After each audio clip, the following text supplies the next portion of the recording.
Thank you for tuning in to another edition of Not Church, where we encourage people to think.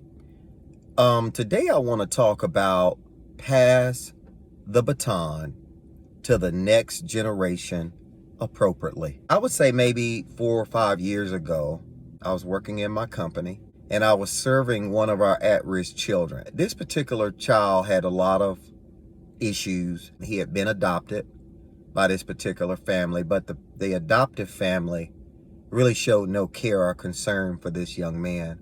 So as a result of that, he exhibited all kinds of behaviors. One of those behaviors that he exhibited was acting out seizures. But he had a seizure. All of the school officials had to come out and check to see if he was okay. You know, of course, he created a cloud of students around him. The ambulance was called, the fire trucks were called out, and it was a huge fiasco. When we had got him to the emergency room and I talked to the doctor who had diagnosed this young man, it was clear from the doctor that this young man had what is called a pseudo seizure. Pseudo seizure means it was not a real seizure. It was a acted out seizure. So there's a thing that's called pseudo history. You know, there's true history and then there's pseudo history.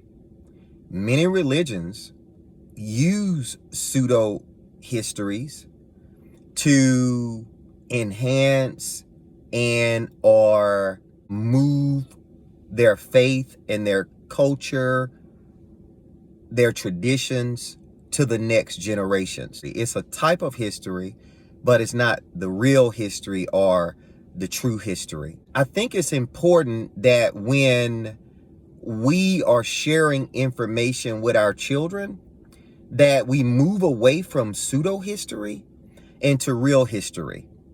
Now, for many of you know, I am a believer in God. I believe God exists and I believe God is almighty. The other thing that I really have all of my faith in when it comes to God is that God cannot lie. God is a God of truth. When you're talking about pseudo history, you're talking about something that's not true.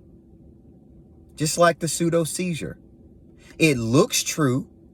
It seems true. It seems real.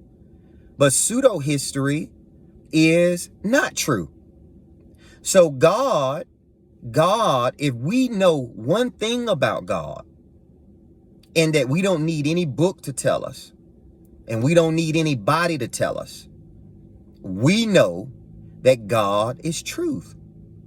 And so if lies is proceeding out of descriptions of God, or the perspectives of God are based upon pseudo history, then that's fine to believe, but I want to move beyond that. So it's important to move our people forward after we're dead and gone. We must start with giving them the truth, not a pseudo truth, but truth. And in doing this, you would be passing the baton to the next generation appropriately.